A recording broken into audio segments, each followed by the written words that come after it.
ठीक है, एक ही क्वेश्चन करना था। एक ही क्वेश्चन हो पाता, चलो देखते हैं जितना होता है। इलस्ट्रेशन 15। देखो, बोल रहा है H limited and its subsidiary S limited provide the following information for the year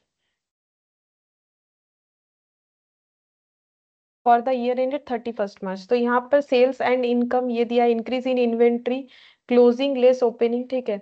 raw material consumed, wages and salaries, production expenses, administrative, selling, distribution, interest, depreciation, other informations में।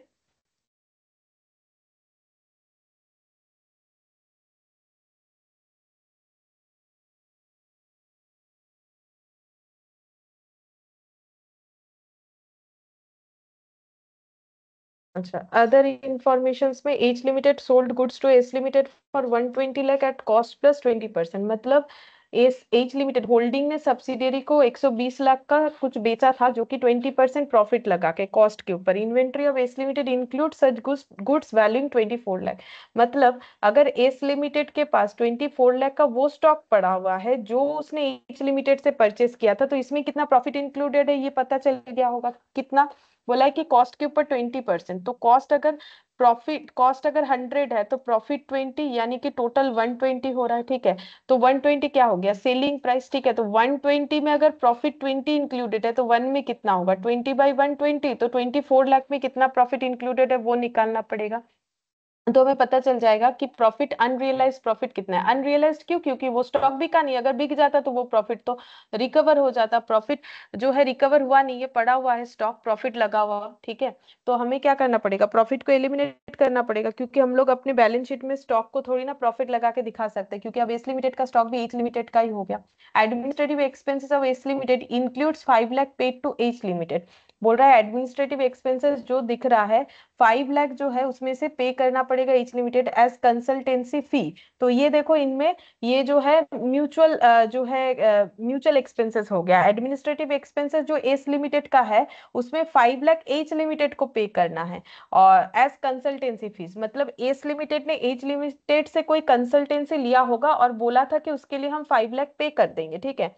तो अब अभी तो और नहीं करना पड़ेगा क्योंकि दोनों एक ही हो गए हैं, ठीक है। तो ये 5 लाख जो है लेस हो जाएगा एडमिनिस्ट्रेटिव एक्सपेंसेस एस से, ठीक है। Selling and distribution expenses of H limited includes 10 lakh paid to S limited as commission. तो एच लिमिटेड ने 10 लाख एस लिमिटेड को कमीशन पे किया है, और क्योंकि अभी ये दोनों एक है तो फिर ये खर्चा करना नहीं पड़ेगा, मतलब ये खर्चा दिखाने का जरूरत नहीं, वो तो म्यूचुअल हो जाएगा। तो फिर ये 10 लाख क्या कर दिया जाएगा, ये 10 लाख को एडजस्ट कर देना पड़ेगा। अब बोल रहा है H Limited holds 80% equity share capital of rupees 1000 lakh in S Limited prior to 2001-2002. H Limited took credit to its profit and loss account. The proportionate amount of dividend declared and paid by S Limited for the year 2001-2002। अच्छा, बोल रहा है H Limited 80% equity share capital hold कर रहा है, मतलब holding company S Limited का 2001-2002, ठीक है, प्रायर टू 2001-2002, ठीक है। 2001-2002 के पहले H Limited took credit to its PL the proportionate amount of dividend declared and paid by S Limited for the year 2001-2002। तो एस लिमिटेड ने 2001-2002 में जो भी डिविडेंड डिक्लेयर किया था वो एच लिमिटेड ने अपने पीएल में क्रेडिट कर लिया है। हम लोग को बोला है प्रिपेयर करने के लिए कॉन्सोलिडेटेड जो है स्टेटमेंट ऑफ पीएल, ठीक है। तो हम लोग को कॉन्सोलिडेटेड स्टेटमेंट ऑफ पीएल बनाने के लिए बोला है। तो ये पीएल कैसे बनेगा, तो जो हम लोगों ने कंपनी फाइनेंशियल स्टेटमेंट पढ़ा था वहां पर मैंने पीएल का स्ट्रक्चर बताया था, ठीक है। उसी स्ट्रक्चर से हमें ये बनाना पड़ेगा, ठीक है। जैसे मैंने बोला था ना, CPCEFDO, ये सारी चीजों को याद रखना पड़ेगा। और सबसे पहले आएगा रेवेन्यू फ्रॉम ऑपरेशन, ठीक है। तो स्ट्रक्चर देख लो, स्ट्रक्चर कैसे होगा यहाँ पर। Illustration 15, consolidated statement, statement of PL of H limited and its subsidiary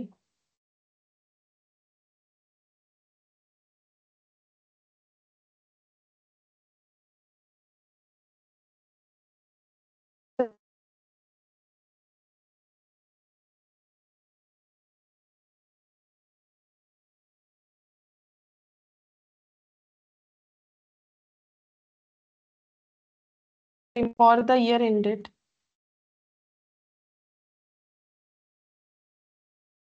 31st March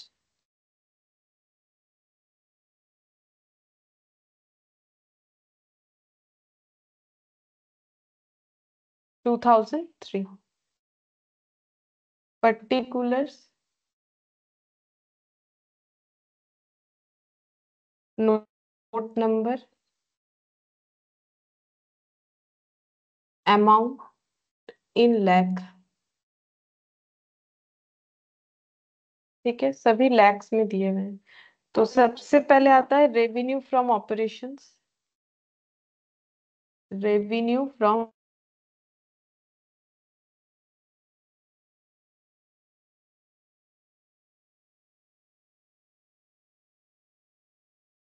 revenue from operations बोलते हैं, ठीक है।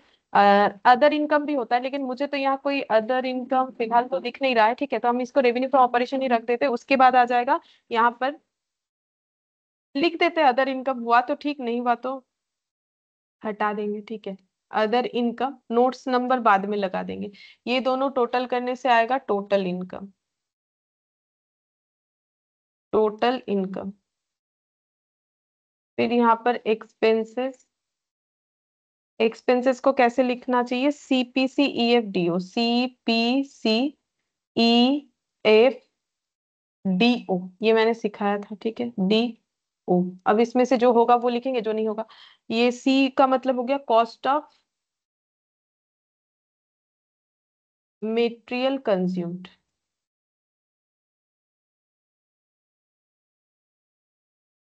P फॉर हो जाता है purchase of stock in trade. Purchase of stock in trade. C हो जाएगा चेंजेस इन इन्वेंट्रीज। ई हो जाएगा एम्प्लॉय बेनिफिट एक्सपेंसेस।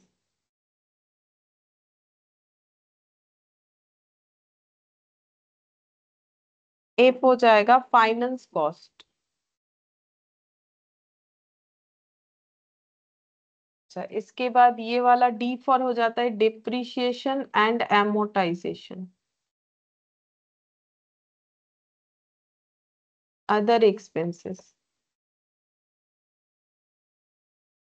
ये सब टोटल करके आएगा टोटल एक्सपेंस।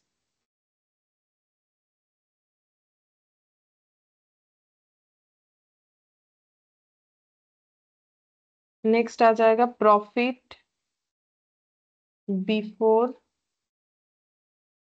टैक्स। इसको हम बी नाम दे देते हैं, वो आगे का ए दे देंगे। ए माइनस बी करेंगे तो प्रॉफिट बिफोर टैक्स आ जाएगा। ये हो गया ए, प्रॉफिट बिफोर टैक्स। और टैक्स वगैरह तो कुछ है नहीं, ठीक है। अगर होगा तो लेस करना पड़ेगा, देख लेते हैं, मुझे देखना पड़ेगा। अगर है तो यहाँ पर लेस कर देंगे टैक्स, अगर है तो प्रॉफिट आफ्टर टैक्स हो जाएगा, ठीक है। ये आंसर आएगा। हम लोग को बोला है पीएल का स्टेटमेंट बनाने के लिए, पीएल स्टेटमेंट बनाने के लिए। तो सेल्स एंड अदर इनकम, अच्छा यहाँ ना एक साथ ऐड ऑन करके दिया है सेल्स एंड अदर इनकम, ठीक है। तो हम लोग इसको बाइफरकेट तो नहीं कर सकते, एक ही साथ करना पड़ेगा। क्योंकि अदर इनकम कितना है वो पता करने के लिए कुछ इंफॉर्मेशन तो था नहीं, क्वेश्चन तो पूरा पढ़ लिया, तो अलग नहीं कर पाएंगे। तो सेल्स एंड अदर इनकम एक साथ ही लिखना पड़ेगा, ठीक है। तो पहला नोट बनेगा यहाँ पर, note number 1। Note number 1, revenue. पूरा नाम है रेवेन्यू फ्रॉम ऑपरेशन, ये बोला जाता है। तो यहाँ पर मेन सेल ही आता है, अदर इनकम को अलग से लिखा जाता है, बट यहाँ पर कोई स्कोप नहीं है उस तरीके का, तो फिर हम लोग एक साथ ही लिखेंगे। तो सबसे पहले यहाँ पर हमारे पास इंफॉर्मेशन आ रहा है सेल्स एंड अदर इनकम बोल के। सेल्स एंड अदर इनकम दोनों ही कंपनी का है, एच लिमिटेड यानी होल्डिंग का भी है, एस लिमिटेड यानी सब्सिडियरी का भी है। तो देखते हैं, 5,000 और 1,000, 5,000 और 1,000, ठीक है। तो टोटल हो जाएगा 6,000। अच्छा, अब इसमें एडजस्टमेंट करना पड़ेगा। क्या एडजस्टमेंट होगा? यहाँ पर इंटर कंपनी सेल था, देखो एच लिमिटेड ने एस लिमिटेड को बेचा था, ठीक है। तो अब ये दोनों क्योंकि एक ही है तो ये एक दूसरे को तो बेच नहीं सकते, तो बेचने वाला जो ट्रांजैक्शन है, मतलब एच लिमिटेड का जो सेल्स है 5,000, उसमें कितना सेल एस लिमिटेड को हुआ है, उसमें से 120 लाख एस लिमिटेड को हुआ है, तो 120 लाख हमें लेस कर देना पड़ेगा यहाँ से, ठीक है। तो हम लोग यहाँ पर लेस कर देंगे, less inter company sale, less inter company sales 120 lakh, ये इंटर कंपनी सेल्स लेस हो जाएगा। अच्छा, और क्या होगा? अब देखो, अदर इनकम, अदर इनकम में क्या क्या होगा? एडमिनिस्ट्रेटिव एक्सपेंसेस जो एस लिमिटेड का था, उसमें उसमें ये जो एडमिनिस्ट्रेटिव एक्सपेंसेस है 5 लाख का एस लिमिटेड ने जो किया है, देखो एच और एस, इनमें क्या ट्रांजैक्शन हुआ है? एस लिमिटेड ने क्या किया है? पे किया है, इसने पे किया है कितना?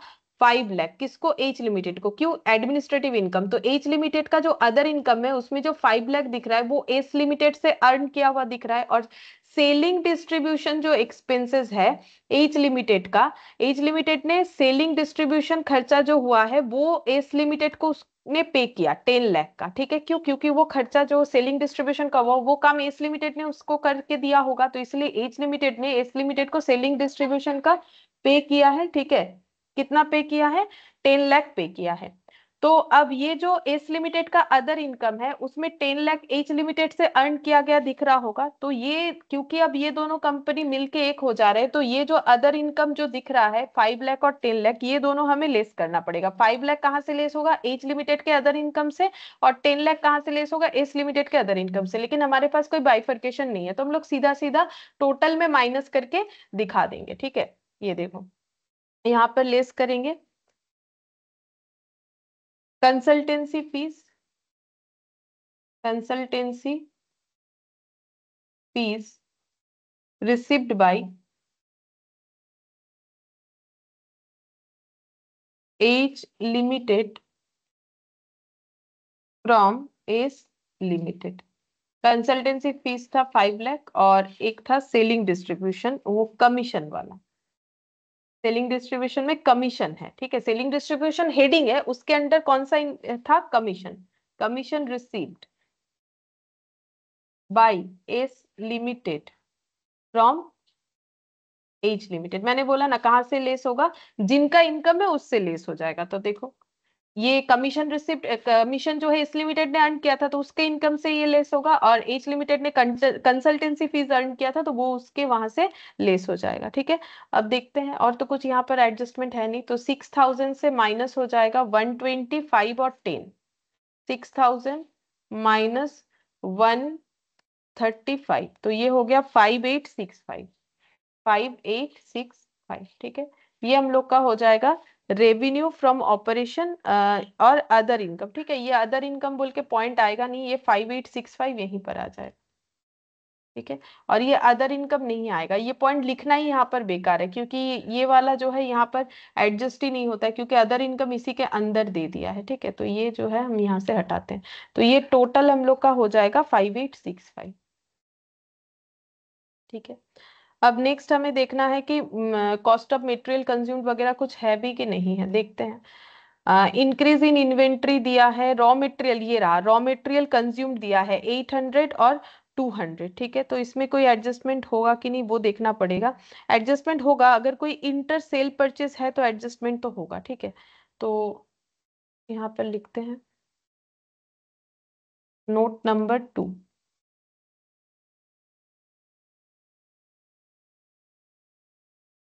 Cost of material consumed H limited और एस लिमिटेड। अच्छा, देखते हैं कितना कितना है, 800 और 200, 800 और 200, ये हो गया 1,000। अच्छा, अब देखते हैं कोई एडजस्टमेंट है कि नहीं। यहाँ पर बोला था कि एज लिमिटेड ने 120 लाख का जो है गुड्स बेचा था, ठीक है, एच लिमिटेड ने 120 लाख का गुड्स बेचा था। तो सेल में से 120 लाख जो है, ये परचेज में से, सॉरी, देखो एच लिमिटेड ने बेचा था 120 लाख में, तो एच लिमिटेड ने परचेज किया था 120 लाख का, ठीक है। तो 120 लाख अमाउंट कहाँ इंक्लूड होगा? ऑब्वियसली एच लिमिटेड के सेल्स वैल्यू में, जो कि हम लोग एडजस्ट कर चुके हैं। ये देखो एच लिमिटेड के सेल्स वैल्यू में हम लोग एडजस्ट कर चुके हैं, ये रहा 120। और अब परचेज के वहां पर भी करना पड़ेगा, तो कॉस्ट ऑफ मेटेरियल कंज्यूम, तो एच लिमिटेड का कॉस्ट कितना लगा? 120 लाख जब उसने एच लिमिटेड से मेटेरियल परचेज किया, तो यहाँ पर परचेज में जो 120 लाख इंक्लूडेड है वो हमें यहाँ से लेस करके दिखाना चाहिए। तो इंटर कंपनी सेल की तरह हम लोग यहाँ पर लिख सकते हैं inter company purchase, inter company purchase 120 lakh, ठीक है। तो ये लेस कर देते हैं, ये लेस करने से आ जाएगा 880, ठीक है, ये लेस करने से आ गया 880। और इसमें डायरेक्ट एक्सपेंसेस है, ये देखो,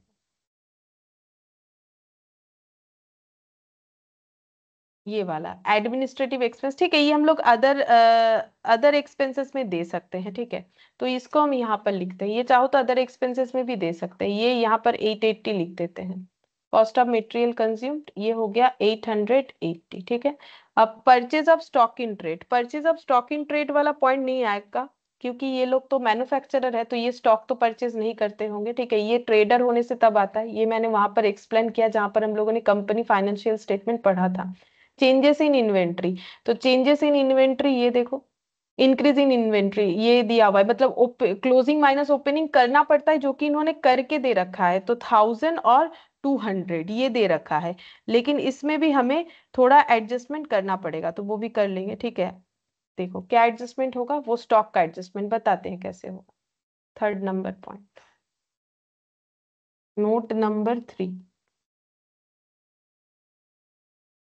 changes in inventories, H limited और एस लिमिटेड, तो दोनों का इन्वेंट्रीज का नेट वैल्यू कितना है? 1000 और 200, 1000 और 200 मतलब 1200। अब एस लिमिटेड का जो स्टॉक है उसमें एच लिमिटेड से परचेज किया गया स्टॉक है, उसका प्रॉफिट पता चल रहा है कि कितना होगा, कॉस्ट प्लस 20% लगा के बेचा था। तो एस लिमिटेड ने जो भी परचेज किया था 120 लाख का, उसमें से 24 लाख पड़ा हुआ है, तो इसमें जो प्रॉफिट इंक्लूडेड है वो हमें लेस करना पड़ेगा, नहीं तो स्टॉक ओवर वैल्यूड दिखेगा। अनरियलाइज्ड प्रॉफिट, अनरियलाइज प्रॉफिट, क्योंकि एस लिमिटेड का जो क्लोजिंग स्टॉक है 200, उसमें जो 24 लाख का स्टॉक है, वो 24 लाख का स्टॉक में प्रॉफिट इंक्लूडेड है, और वो प्रॉफिट हम लोग पता कर लिए, तो फिर वो हमें लेस करना पड़ेगा, ठीक है। तो कैसे होगा ये देखो, कॉस्ट के ऊपर 20%, ठीक है, तो प्रॉफिट 20, तब कॉस्ट 100, तो सेल वैल्यू 120, तो 24 लाख जो सेल वैल्यू था, क्योंकि एच लिमिटेड के लिए तो वो सेल वैल्यू था, एस लिमिटेड के लिए परचेज वैल्यू, तो उसने कितना प्रॉफिट लगाया होगा? 24 × 20 डिवाइडेड बाई 120, तो ये हो गया 4 लाख, 4 लाख का अनरियलाइज प्रॉफिट है, ये लेस कर देते हैं, तो ये आ जाएगा 1196, ठीक है, 1196, इतने का अनरियलाइज प्रॉफिट लेस हो गया, चेंजेस इन इन्वेंटरी हो जाएगा 1196, ये हमें यहाँ पर लिखना पड़ेगा 1196, नोट नंबर 3। और ये ऑलवेज माइनस में होता है, क्यों माइनस में होता है? क्योंकि इसका जो मतलब कैलकुलेशन होता है, ये क्लोजिंग लेस ओपनिंग किया जाता है, ठीक है, तो ये माइनस में वैल्यू आता है। अच्छा, इसके बाद इम्प्लॉय बेनिफिट एक्सपेंसेस, तो इम्प्लॉय बेनिफिट एक्सपेंसेस कुछ है, देखते हैं, सैलरी वगैरह, हाँ, वेजेस सैलरी है 800 और 150, तो ये यहाँ पर लिख देते हैं employee benefit expenses, note number 5, note number 5, employee benefit expenses.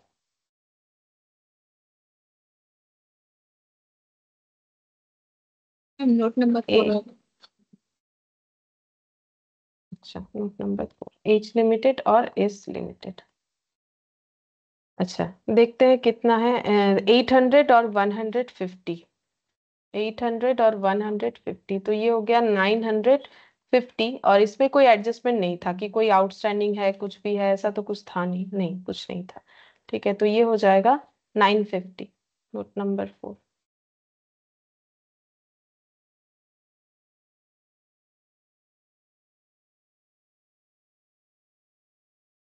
अच्छा, फिर फाइनेंस कॉस्ट देखते हैं, कोई इंटरेस्ट वगैरह कुछ है कि नहीं।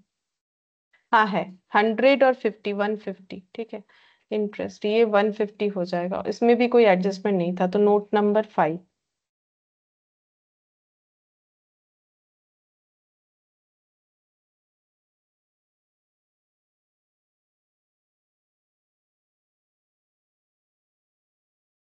एच और एस, 100 और 50, 150 फाइनेंस कॉस्ट हो गया। अच्छा, अब नेक्स्ट देखते हैं। फाइनेंस कॉस्ट के बाद है डिप्रिसिएशन एंड एमोटाइजेशन, तो डिप्रिसिएशन एंड एमोटाइजेशन है कि नहीं देखना पड़ेगा। डिप्रिसिएशन हाँ है, 100 और 50, ये भी 150 हो जाएगा, इसमें भी कोई एडजस्टमेंट नहीं था। Depreciation and amortisation, note number 6। Depreciation and amortisation, H और एस, 100 और 50, 150। अच्छा, इसके बाद नोट नंबर 7 होगा अदर एक्सपेंसेस का।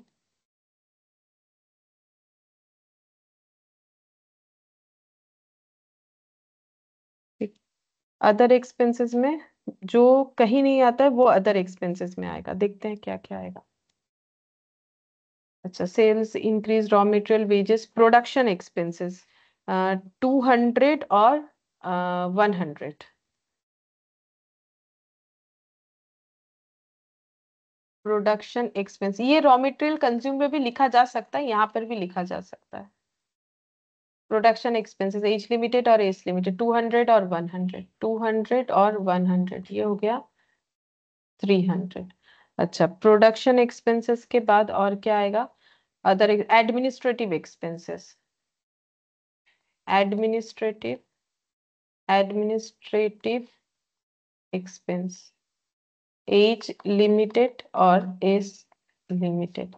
तो एडमिनिस्ट्रेटिव एक्सपेंसेस 200 और 100, 200 और 100, ये 300, लेकिन यहाँ पर एक एडजस्टमेंट होगा।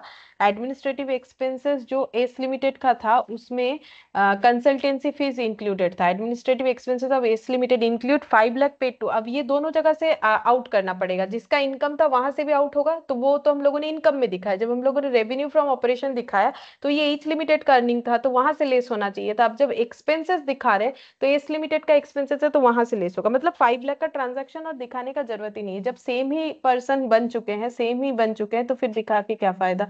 तो यहाँ से लेस करना पड़ेगा। कंसल्टेंसी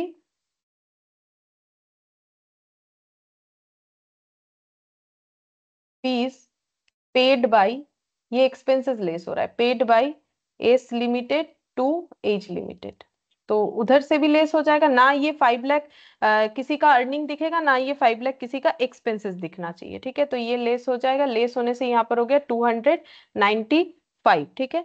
और क्या खर्चा है देखते हैं। और यहाँ पर सेलिंग डिस्ट्रीब्यूशन, इसमें भी एडजस्टमेंट करना पड़ेगा, तो selling distribution, selling and distribution expense, H limited, H limited, selling and distribution H limited 200 और एज लिमिटेड 50, 200 और 50, तो ये हो गया 250। अब ये सेलिंग डिस्ट्रीब्यूशन में कमीशन का एक्सपेंसेस हुआ है म्यूचुअली, तो कमीशन का एक्सपेंसेस देखो यहाँ पर, कमीशन किसने किसको पे किया है। बोल रहा है कि H limited includes 10 lakh, 10 lakh पे किया है एस लिमिटेड ने, तो एस लिमिटेड की इनकम से ये 10 लाख लेस हो गया, तो एच लिमिटेड के एक्सपेंसेस से भी वो लेस हो जाना चाहिए, तो इसका इम्पैक्ट कहीं नहीं दिखना चाहिए, तो लेस हो जाएगा commission paid by H limited to S limited. और कमीशन का अमाउंट है हम लोग का 10 लाख, तो ये लेस हो जाएगा 10 लाख, तो ये हो गया 240। अब टोटल करके देखते कितना कितना आएगा। 240, 295 प्लस 300 प्लस 150, तो 985 आ रहा है। 985 आ रहा है। लिख के अब चेक करना पड़ेगा कितना होगा।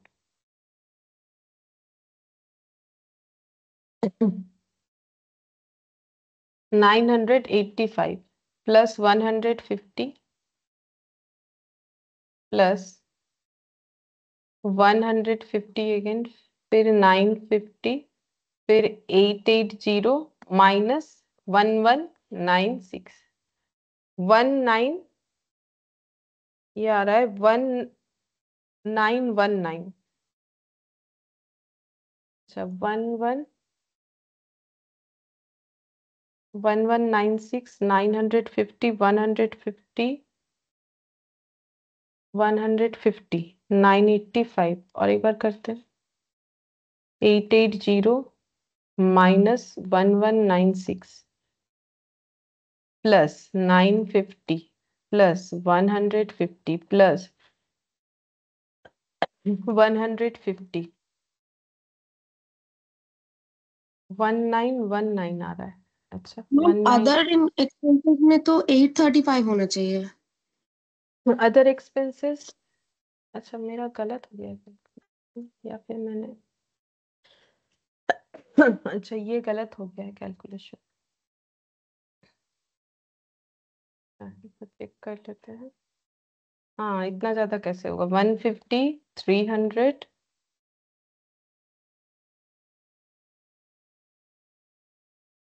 अच्छा ये 300, मैम हाँ 150 तो डेप्रिसिएशन का है। ओ अच्छा अच्छा अच्छा, ठीक है ठीक है। 300 प्लस 295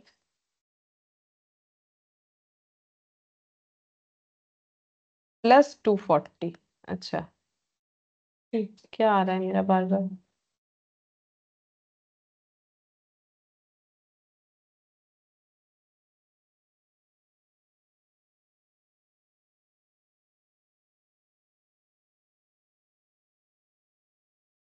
835, 835 ये आना चाहिए, ठीक है। 835,